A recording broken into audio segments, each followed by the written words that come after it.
fishing news is sponsored by these fine partners.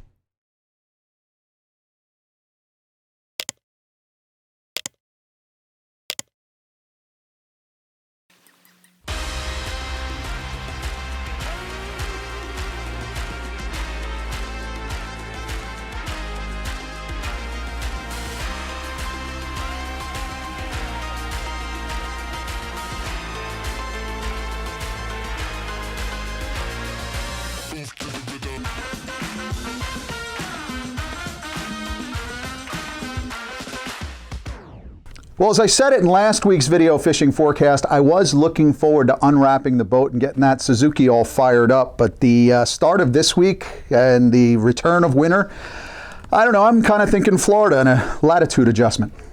I'm Jim Hutchinson with a New Jersey Delaware Bay edition of the Fisherman magazine. It's Thursday, March 16th, and come Monday, we'll be celebrating the very first day of spring, which of course Mother Nature has reminded us this week that she's not just ready like that to unleash another spring. But hold on, I think we're getting things to improve. It looks like temperatures are in the 50s at the Jersey Shore through Saturday. That's in the forecast.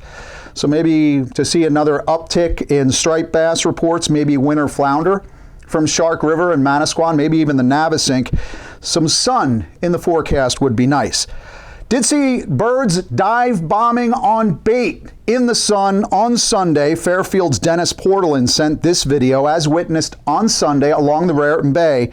Dennis said he and his buddy looked at each other and said, "Man, is it gonna get good very soon." Dennis, from your lips to God's ears. We'll run through the striped bass reports, touch upon some holdover trout, and look at some shad now appearing on the Delaware in just a few minutes. But first, let's look at the events happening this weekend in New Jersey, as we've got a busy one ahead of us before spring arrives next week. On Friday, the Saltwater Fishing Expo returns to the New Jersey Convention and Expo Center in Edison. That's 3 days, March 17th, 18th, and 19th, with more than 200 exhibitors selling thousands of saltwater fishing products, from new boats and kayaks to an array of accessories, including, of course, rods, reels, lures, line, everything that you can imagine. It will be there for 3 days. Show hours are Friday noon till 8 p.m., Saturday 10 till 6, and Sunday 10 till 5. Adult admission is $15 per person. Kids 6 to 11 pay $3. Children under 5 or 5 and under are free. The New Jersey Convention and Expo Center, the Edison complex, of course, located at 97 Sunfield Avenue in Edison. You can visit the Saltwater Fishing Expo website for advanced ticket sales and a complete listing of seminars and exhibitors. Always a great batch of seminars throughout that 3-day event. Of course, the Fisherman magazine will be there. We're booth number 461, directly across the aisle from our friends at Fisherman's headquarters. We're just to the left, both of us, just to the left of the entrance as soon as you walk into the big hall there. Get there early in the day to take advantage of our special deal. Get a new and renewing subscription to the Fisherman magazine. We'll set you up with a package of BKK hooks and also a bag of fish bites. For more than 20 years, anglers everywhere have come to know one thing: that nothing says no to fish bites. Hey, by the way, in Edison this weekend, I'll also be taking donations for the Northeast Striped Bass Study and Gray Fish Tag Research, that project involving those mini PSAT satellite tracking devices that we've been putting in jumbo striped bass every season since 2019. It's just $25, a donation to Gray Fish Tag Research, and you'll get this adorable decal that you see on the screen. That's a special design from Carrie Chen. So make sure you come on out, show your support for Gray Fish Tag Research. Now, another long-running event that's being held this weekend is the 27th annual Rahway Spring Fishing Flea Market. That's on Saturday, March 18th. That's held from 9 till 2 at St. Thomas Church Hall, 1400 East St. George's Avenue in Rahway. The event features plenty of new and used tackle and fishing gear. Admission, I see, is $5 for adults. Kids 12 and under are free. Details, you can call them, 732-381-2165. And on Sunday, March 19th, the original plug show, the Asbury Park Fishing Club's 30th season this year, 30th annual fishing flea market. That's awesome. That runs from 9 till 2. That's at the Berkeley Oceanfront Hotel. That's across the street from the convention center, and it boasts one of the region's top lineups of local plug builders. If guys are making some plugs, you're going to find them there. It's a great show. If you can't join the Fisherman magazine in Edison, look for John DeBona. He's going to be there on Sunday. Our table, you can get some Lone Diablo. We're going to bring the BKK Lone Diablo 5.0. So if you get a nice plug there and you want to swap out the trebles, come on over, get your new or renewing subscription to the Fisherman magazine. Admission to that event is $5. For more information, you can look up the Asbury Park Fishing Club's website or call 732-988-0121. So in case you're wondering, where am I today? Well, I'm at Fisherman's Source in Ocean, New Jersey. It's not that far from Asbury Park. Actually, it's just across the border. Well, this Sunday, March 19th from 10 a.m. till 2 p.m., the folks here at Fisherman's Source will be hosting their 4th annual Stock Up event. Special discounts, raffles, local vendors. They even have a food truck coming in this weekend. Now, this is a really cool event because in talking to them today, they were like, I can't even tell you how good the discounts are. Some really cool discounts that I'm not even allowed to publicize, but they're good. You can walk through the shop. You can find Mad Mantis, Gibbs, SP Minnows, Yozori, and of course Nomad, all the great plugs. I saw Bobby Reed's Back Bay plugs are here. I can tell you that in their fluke section, you can get select gulp tubs, $4.99 to $9.99. There's a 35-foot long table with 20 to 70% off. Rest assured, if you see it here at Fisherman's Source this Sunday, it's probably at some type of discount. Now, getting back to reports here in the Monmouth County area, of course, it's all about striped bass right now. And in gathering reports for thefisherman.com, they came out a little bit late this week, but you can go over there, thefisherman.com, go under North Jersey reports and check out the latest reports. It would appear that the Raritan Bayshore bite turned into the upper Raritan bite over the weekend. Perhaps it's the water temperatures, maybe it was the moon phase last week, I'm not sure. But there have been a good number of stripers up the river. And I would think maybe a little warming trend at this point, a few sunny days, will send those fish down into the bay, again, to spread out. But we are in that time of year as these fish begin to stage, to feed, in advance of heading up the Hudson for the spawn.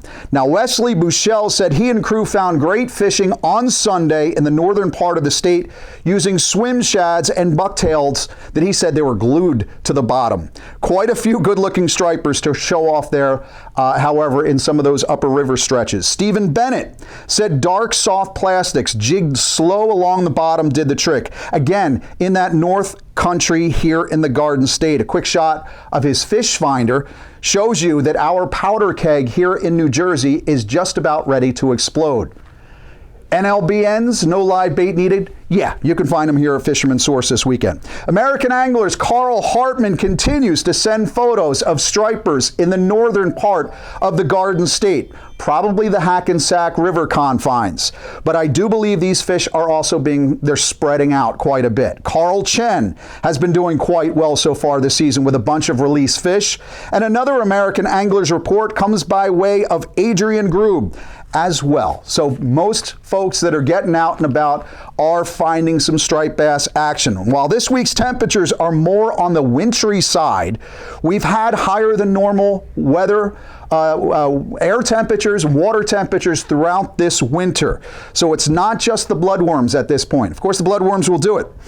If you're not dead sticking, or if you are dead sticking from shore and you want to maximize your approach, how could I let another full season go without Matt Calabria's worm ball advice from out there at the tackle box?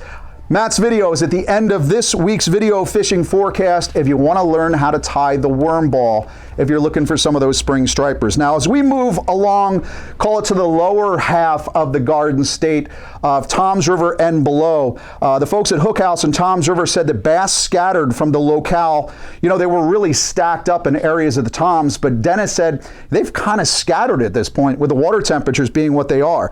Think about the bridges, backside of the barrier island someplace, all throughout the bay.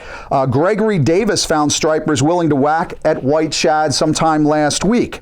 Now, some folks are creeping around and trying spot to spot, tossing soft plastics and smaller plugs, but others are finding a nice, sunny, warm area to dead stick their way with bloodworms, maybe in some brackish location like the Mullica, where the Conrad boys sent me this just the other day. And while sod bankers wait for things to heat up, it does seem like the kayak fishermen throughout the Garden State are finding some of the better action because they're covering more water.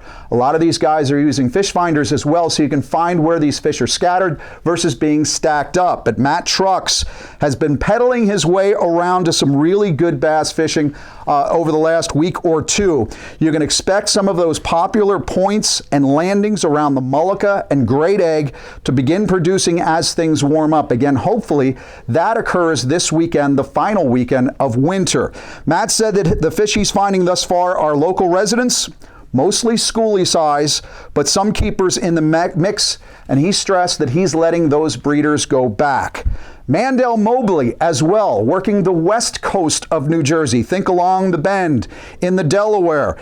He says he's expecting another good run of breeders soon along the Delaware River stretch, but he tells us this week the bite is on true to the game. So that's a really good sign. Now, don't forget, you know, we are in that time of year we're getting into that spring spawn. I know we've got the 28 to less than 38 inch size limit, but consider when you stumble upon those big fish at any point coming up, those big sagging bellies. Take really good care of those fish. Don't hold them vertically, especially if they're sagging with those bellies. Try to brace those bellies and make sure that they swim back.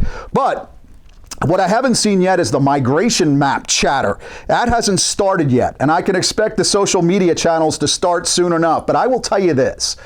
I'm under the impression that the spawn is well underway.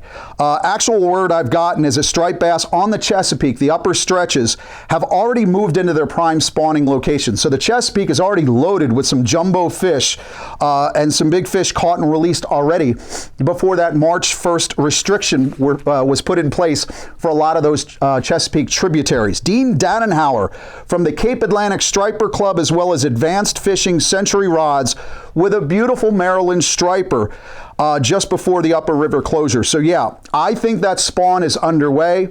Based on our Northeast striped bass study tagging data, those big fish were in the lower portion of the Chesapeake already at the beginning of this year. So it looks like things are happening, and who knows, maybe some of those stripers, as they drop out of the Chesapeake before going all the way down to the mouth of the bay, that they'll use the C&D Canal as an egress and filter into Delaware Bay during their departure. Now, the one thing I would say, as many folks in deep southwest portions of New Jersey wait for that Delaware River bite to turn on, many are taking advantage of the freshwater opportunities throughout the Garden State. And yeah, there are some good ones down in South Jersey, and especially with this milder winter, a lot of good holdover trout are there to wait. But young Hank Helms here, I met him at the Atlantic City Boat Show a couple of weeks ago. He's been doing a number on some monster largemouth bass down in South Jersey. Need I remind you that the state record largemouth bass is from South Jersey. You would think it's Northwest Jersey, but it's actually Menantico Ponds, the Menantico Wash. Frank Rosinski said holdover rainbows this time of year have been great in some of those South Jersey water bodies. Again, milder water temperatures. I've heard the same thing throughout the Garden State, that these holdovers from the fall and winter are there and they're snapping already. You might want to go gear up for that. And of course, if you don't have all your freshwater gear, your rod, maybe your favorite freshwater rod is in repair, in need of repair, well then, by all means, go get it fixed.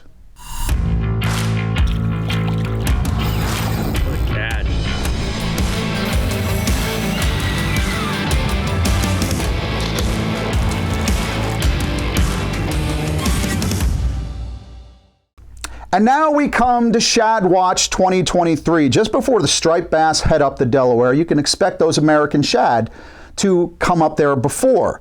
And from all accounts, the run is on. Kevin Ingram said American shad are showing up in the lower Delaware this week. And outdoor photographer John Fallon said they're in the New Hope stretch as well. Good sign if you're looking to get in some of those shad. Tell you what, I'm going to stop in next door in the rod room. I'm in shopping a little bit, but I'm going to leave you with our freshwater update from my man George, the Pocono Outdoors guy. Hey, well, thanks, Jim. You know, I was thinking about maybe just heading over to Jersey and throwing some jerk baits with like Jen Wong out there, getting some of these trout, some crappie, and even a couple of walleye. Or maybe, you know, getting my my shad rod spooled up, getting my shad darts out, hitting the Delaware River. Was talking with guys like Rusty Balls Bait and Tackle, and he says, you know, that the shad bite is starting to turn on. They are picking some up down by Yardley, so there are some shad in the river. It's mid-March, so it should start to happen. But why not? I mean, spring is only a few days away, but you know what? I think I'm just going to sit here and do a little shoveling instead. That sounds like a whole lot more fun than getting out in the water. Well, I hope you guys are doing better than I am here in the Poconos. But from Pennsylvania, I'm George, your Pocono Outdoors guy.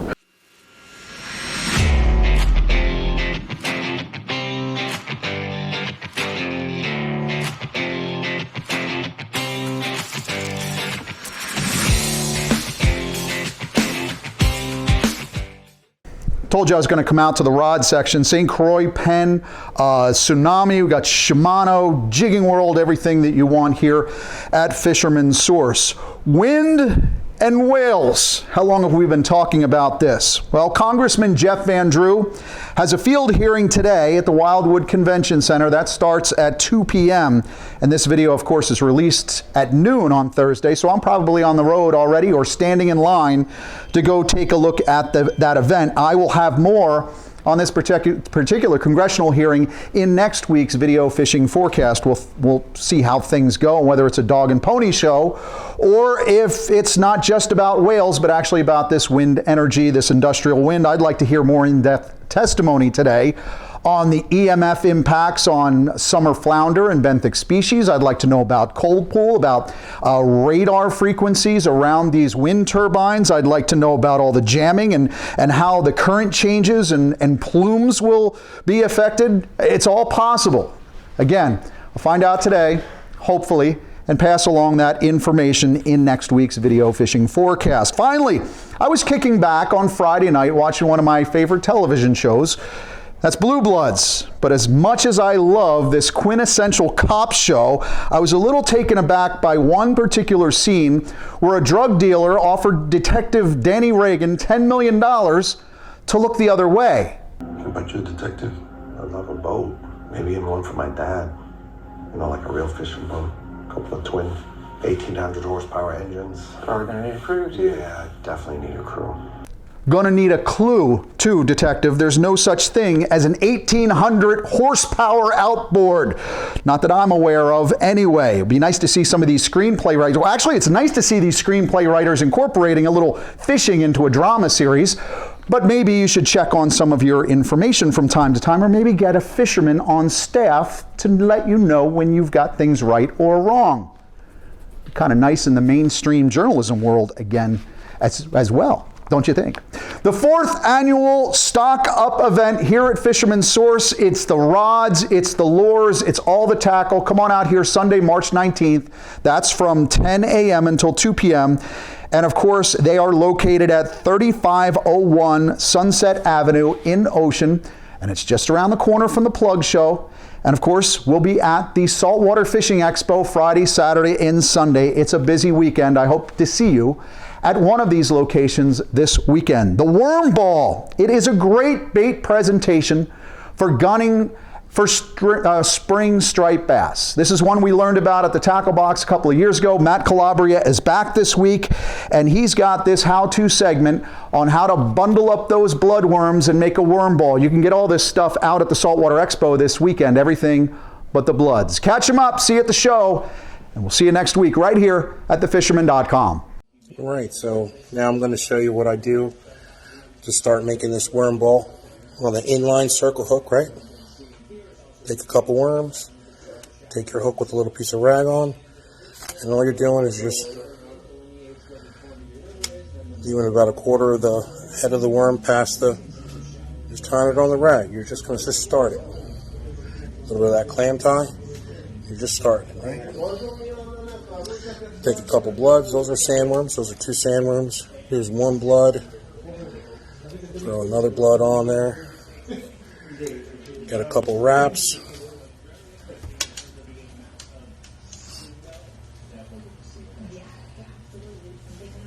Throw one more. There you go.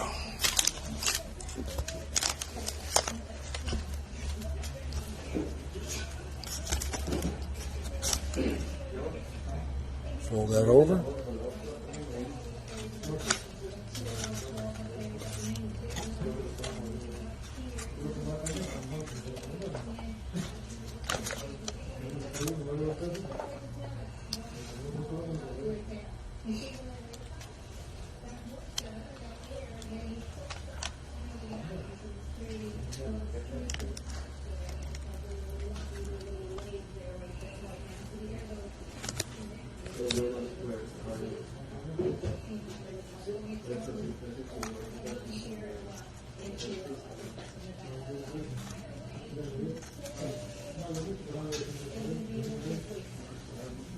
And that's it. There's your worm ball rig, right?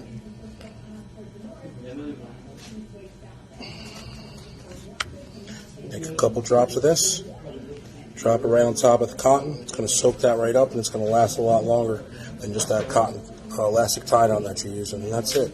So again, I'm trying to stay away from that snell, all right? Just tie a regular fisherman's knot right there on top, so it gives the little bit extra play so that circle hook can grab in there and just not come off. But a better version of that is that right there, which is a non-slip Rapala knot in both. And again, you can use these multiple times. I know you think that there are a lot of worms on here, but when I buy worms, I buy at least 4 to 5 dozen, a few dozen of each. 3 bloods, 2 sands, have at it, especially if you're fishing multiple rods. When you're done fishing this for the day, a lot of times you're going to be going fishing the next day. Cut that fish finder rig off, put that in a bag, and it's ready to go again for the next day. And you don't have to do these in advance. Like I said, you can do 2, 3, 4 of these at a time. Keep them in your box. They're good for 2, 3 days. When you're all done and you think you're all washed up or you want to tie a fresh one, just cut it off, get another one on there. Don't forget the fish flag. Hello and welcome here at your local tackle box here in Hazlitt. Full stock of sand and bloodworms. Today I'm going to show you a nice little video that I put together for you guys to help you out with circle hooks, inline circle hooks, right? So today I got a 4/0 circle hook, and I just got a little fisherman's knot, and this little piece right here is a little piece of rag. Let me show you what that's for here in a second. What you want to do with circle hooks is try not to gunk up as much of the bait on the actual hook itself. You want a lot of this to be exposed, right? But you also want play on this top knot. That's why a snell isn't going to work as effective as something like this. I'm going to show you an even better rig than that here in a second that I have already tied up for you. So all you're doing is the same thing. You're making a worm ball, but you're going to tie it on this little piece of rag and then trim it back if it's a little bit too long.